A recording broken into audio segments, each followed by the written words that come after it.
ಎಲ್ಲ ವೀಕ್ಷಕ ಬಂಧುಗಳಿಗೆ ನಮಸ್ಕಾರ. ಬಂಧುಗಳೇ, 2025 ಡಿಸೆಂಬರ್ ಅಲ್ಲಿ ಮಿಥುನ ರಾಶಿಯವರ ಮಾಸಿಕ ಭವಿಷ್ಯ ಹೇಗಿದೆ ಎಂಬುದನ್ನು ಇವತ್ತಿನ ಸಂಚಿಕೆಯಲ್ಲಿ ನೋಡೋಣ. ಬಂಧುಗಳೇ, ನಿಮ್ಮ 6ನೇ ಮನೆಯಲ್ಲಿರ್ತಕ್ಕಂಥ ಸೂರ್ಯ ಡಿಸೆಂಬರ್ 16ನೇ ತಾರೀಕುವರೆಗೂ ಕೂಡ ನಿಮಗೆ ಉತ್ತಮ ಫಲಿತಾಂಶಗಳನ್ನು ನೀಡ್ತಕ್ಕಂಥವನು. ಇನ್ನು ಶುಕ್ರ ನಿಮ್ಮ 5ನೇ ಮನೆ ಮತ್ತು 6ನೇ ಮನೆಯಲ್ಲಿರುವುದರಿಂದ ಪ್ರೀತಿ ಪಾತ್ರರೊಂದಿಗಿರ್ತಕ್ಕಂಥ ಸಂಬಂಧದ ಮೇಲೆ ಒಂದಿಷ್ಟು ಪರಿಣಾಮಗಳು ಬೀರುವಂಥ ಸಾಧ್ಯತೆ ಇದೆ. ಬುಧ ಕೂಡ ನಿಮ್ಮ 6ನೇ ಮನೆಗೆ ಪ್ರವೇಶಿಸುವುದರಿಂದ ಡಿಸೆಂಬರ್ 8ರಿಂದ ಕೆಲವು ವಿಷಯಗಳು ಕಷ್ಟವಾಗುವಂಥ ಸಾಧ್ಯತೆ ಇದೆ. ಹಾಗೆ ಮಂಗಳ ಕೂಡ ನಿಮ್ಮ 7ನೇ ಮನೆಯಾದ ಕಳತ್ರ ಸ್ಥಾನಕ್ಕೆ ಪ್ರವೇಶಿಸುವುದರಿಂದ ಕೂಡ ಮಾನಸಿಕ ಒತ್ತಡ ಮತ್ತು ಸಂಬಂಧಗಳಲ್ಲಿ ಸಮಸ್ಯೆಗಳನ್ನು ಉಂಟು ಮಾಡ್ತಕ್ಕಂಥವನು. ಡಿಸೆಂಬರ್ 8ರಿಂದ ಗುರು ನಿಮ್ಮ ಜನ್ಮ ರಾಶಿಯಲ್ಲಿ ಹಿಮ್ಮೆಟ್ಟುವುದರಿಂದ ಹೆಚ್ಚಿನ ಖರ್ಚುಗಳು ಬರ್ತಕ್ಕಂಥ ಸಾಧ್ಯತೆ ಇದೆ. ಇನ್ನು ಪ್ರಮುಖವಾಗಿರ್ತಕ್ಕಂಥ ದೌರ್ಬಲ್ಯ ಏನು ಅಂತ ಹೇಳಿದ್ರೆ, ನಿಮ್ಮ 10ನೇ ಮನೆಯಲ್ಲಿರ್ತಕ್ಕಂಥ ಶನಿಯಿಂದ ಇದು ನಿಮ್ಮ ವೃತ್ತಿ ಮತ್ತು ಹಣಕಾಸಿನ ಮೇಲೆ ನೇರವಾಗಿ ಪರಿಣಾಮ ಬೀರುವಂಥ ಸಾಧ್ಯತೆ ಇರುವಂಥದ್ದು. ಹಾಗೆ 9ನೇ ಮನೆಯಲ್ಲಿ ರಾಹು ಇರುವುದು ಕೂಡ ಒಂದಿಷ್ಟು ನಿಮ್ಮ ಹಣಕಾಸು ಕೂಡ ಸಮಸ್ಯೆ ಆಗ್ತಕ್ಕಂಥ ಸಾಧ್ಯತೆ ಕೂಡ ಇದೆ. ಆದರೆ ತಿಂಗಳ ಕೊನೆಯಲ್ಲಿ ಹಣಕಾಸನ್ನು ಉತ್ತಮವಾಗಿ ನಿರ್ವಹಿಸುವುದಕ್ಕೂ ಕೂಡ ಸಹಾಯ ಆಗತ್ತೆ ಅಂತಲೇ ಹೇಳ್ಬೋದು. ನಿಮ್ಮ 3ನೇ ಮನೆಯಲ್ಲಿ ಕೇತು ಆಧ್ಯಾತ್ಮಿಕ ಮಾರ್ಗದ ಮೂಲಕವಾಗಿ ನಿಮಗೆ ಸಾಂತ್ವನ ನೀಡುವಂಥ, ಶಾಂತಿ ನೀಡುವಂಥ ಕೆಲಸ ಆಗುತ್ತೆ. ಇನ್ನು ದುರಾದೃಷ್ಟವಶಾತ್ ನೀವು ಕೆಲವು ಪರೀಕ್ಷೆಯ ಹಂತದಲ್ಲಿ ಇರಬೇಕಾಗತ್ತೆ. ನೀವು ಯಾವುದೇ ಅಪಾಯಗಳನ್ನು ತೆಗೆದುಕೊಳ್ಳುವ ಮೊದಲು 2 ಬಾರಿ ಯೋಚಿಸಿದರೆ ತುಂಬಾ ಒಳ್ಳೆಯದು. ಎಚ್ಚರಿಕೆಯ ಹೆಜ್ಜೆಗಳು ನಿಮ್ಮನ್ನು ದೊಡ್ಡ ಸಮಸ್ಯೆಗಳಿಂದ ರಕ್ಷಣೆ ಮಾಡುತ್ತೆ. ಇನ್ನು ನಕಾರಾತ್ಮಕವಾದ ಪ್ರಭಾವಗಳ ವಿರುದ್ಧ ಆಧ್ಯಾತ್ಮಿಕ ರಕ್ಷಣೆಯನ್ನು ಪಡೆಯಲು ನೀವು ಲಕ್ಷ್ಮೀ ನರಸಿಂಹದೇವರನ್ನ ಪ್ರಾರ್ಥನೆ ಮಾಡುವಂಥದ್ದು ಬಹಳ ಮುಖ್ಯ ಆಗಿರುತ್ತೆ. ಅದೇ ಅಲ್ಲದೆ ನಿಮ್ಮ ಪೂರ್ವಜರನ್ನು ಮತ್ತು ನಿಮ್ಮ ಕುಟುಂಬ ದೇವರಾಗಿರ್ತಕ್ಕಂಥ ಕುಲದೈವವನ್ನು ಪ್ರಾರ್ಥಿಸಬೇಕಾಗತ್ತೆ.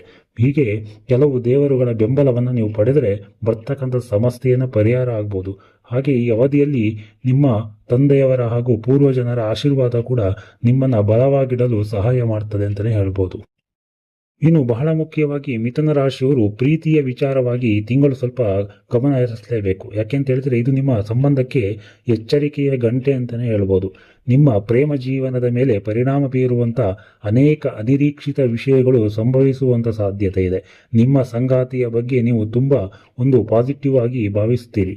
3ನೇ ವ್ಯಕ್ತಿಯ ಹಸ್ತಕ್ಷೇಪ ಅಥವಾ ನೀವು ಸಂಗಾತಿಯ ಬಗ್ಗೆ ಅನುಮಾನಗಳು ಡಿಸೆಂಬರ್ 20ರ ಸುಮಾರಿಗೆ ಭಾವಾತ್ಮಕವಾಗಿ ಆಘಾತ ಆಗ್ತಕ್ಕಂಥ ಸಾಧ್ಯತೆ ಇದೆ. ನಿಮ್ಮ ಸಂಬಂಧದ ಆರಂಭಿಕ ಹಂತದಲ್ಲಿ ಹೆಚ್ಚು ಭಾವನಾತ್ಮಕ ಬಾಂಧವ್ಯ ಬೆಳೆಸಿಕೊಳ್ಳುವುದರಿಂದ ಉತ್ತಮ ಅಂತಲೇ ಹೇಳ್ಬೋದು. ನಿಮಗೆ ಮಹಾದರ್ಶ ದುರ್ಬಲವಾಗಿದ್ದರಿಂದ ಸಂಬಂಧ ಮುರಿದು ಹೋಗ್ತಕ್ಕಂಥ ಸಾಧ್ಯತೆ ಇದೆ. ಈ ತಿಂಗಳು ಮುರಿದು ಹೋಗುವಂಥ ಎಲ್ಲ ಸಾಧ್ಯತೆ ಕೂಡ ಇದೆ. ಹಾಗೆ ಅಂತಹ ವಿಷಯಗಳು ಮಾರ್ಚ್ ಅಥವಾ ಏಪ್ರಿಲ್ ತಿಂಗಳಲ್ಲಿ ಕೂಡ 2026ರಲ್ಲಿ ಸಂಭವಿಸುವಂಥ ಸಾಧ್ಯತೆ ಕೂಡ ಇರ್ತಕ್ಕಂಥದ್ದು. ನಿಶ್ಚಿತಾರ್ಥ ಮಾಡಿಕೊಳ್ಳಲು ಕೂಡ ಇದು ಉತ್ತಮವಾದಂಥ ಸಮಯವಲ್ಲ ಅಂತಲೇ ಹೇಳ್ಬೋದು. 2 ಅಥವಾ 3 ತಿಂಗಳ ನಂತರ ಮದುವೆ ರದ್ದಾಗ್ತಕ್ಕಂಥ ಸಾಧ್ಯತೆ ಇದೆ. ಯಾವುದೇ ದೊಡ್ಡ ಕಾರ್ಯಕ್ರಮಗಳನ್ನು ಯೋಜಿಸುವ ಮೊದಲು ದಯವಿಟ್ಟು ನಿಮ್ಮ ಜನ್ಮ ಚಾರ್ಟನ್ನು ಅಥವಾ ನಿಮ್ಮ ಜನ್ಮ ಜಾತಕವನ್ನು ಪರಿಶೀಲನೆ ಮಾಡ್ತಕ್ಕಂಥದ್ದು ಬಹಳ ಮುಖ್ಯ. ಹಾಗೆ ಈ ಅವಧಿಯಲ್ಲಿ ಸಾಕಷ್ಟು ಜಾಗ್ರತೆಯಿಂದ ಇರಬೇಕಾಗತ್ತೆ. ವೈವಾಹಿಕ ಆನಂದವೂ ಕೂಡ ಕಾಣೆಯಾಗ್ತಕ್ಕಂಥ ಸಾಧ್ಯತೆ ಇದೆ. ಇನ್ನು ಮಗುವನ್ನು ಯೋಜಿಸಲು ಕೂಡ ಇದು ಒಳ್ಳೆಯ ಸಮಯ ಅಲ್ಲ ಅಂತಲೇ ಹೇಳ್ಬೋದು. ನೀವು ಒಂಟಿಯಾಗಿದ್ದರೆ ಮಾನಸಿಕ ಶಾಂತಿಯನ್ನು ಹೊಂದೋದಕ್ಕೆ ಇನ್ನು 8 ತಿಂಗಳು ಈ ಸ್ಥಿತಿಯನ್ನು ಕಾಯ್ದುಕೊಳ್ಳುವುದು ಉತ್ತಮ ಅಂತಲೇ ಹೇಳ್ಬೋದು. ಇದು ಅನಗತ್ಯ ಒತ್ತಡ ಮತ್ತು ಭಾವನಾತ್ಮಕ ನೋವನ್ನು ತಪ್ಪಿಸೋದಕ್ಕೆ ನಿಮಗೆ ಸಹಾಯ ಮಾಡುತ್ತೆ. ಹಾಗಾಗಿ ಒಂದಿಷ್ಟು 8 ತಿಂಗಳ ಕಾಲ ನೀವು ಸ್ವಲ್ಪ ಶಾಂತಿಯಿಂದ ಇದ್ದರೆ ತುಂಬಾ ಒಳ್ಳೆಯದು ಅಂತ ಹೇಳ್ಬೋದು.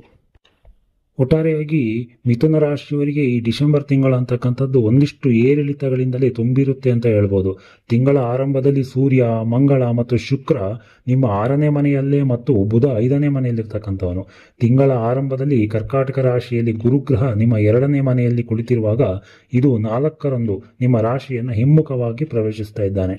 ಆರೋಗ್ಯ ಸಮಸ್ಯೆಗಳ ಬಗ್ಗೆ ನೀವು ಸ್ವಲ್ಪ ಎಚ್ಚರದಿಂದ ಇರಬೇಕಾಗತ್ತೆ. ಇಲ್ಲದಿದ್ದರೆ ನೀವು ರೋಗಗಳಿಗೆ ಬಲಿಯಾಗ್ತಕ್ಕಂಥ ಸಾಧ್ಯತೆ ಇದೆ. ಉದ್ಯೋಗಸ್ಥರಿಗೆ ಈ ತಿಂಗಳು ಉತ್ತಮವಾಗಿರುತ್ತೆ ಅಂತ ಹೇಳ್ಬೋದು. ನಿಮ್ಮ ಕಠಿಣ ಪರಿಶ್ರಮ ಹೆಚ್ಚಾಗಬೇಕಾಗತ್ತೆ.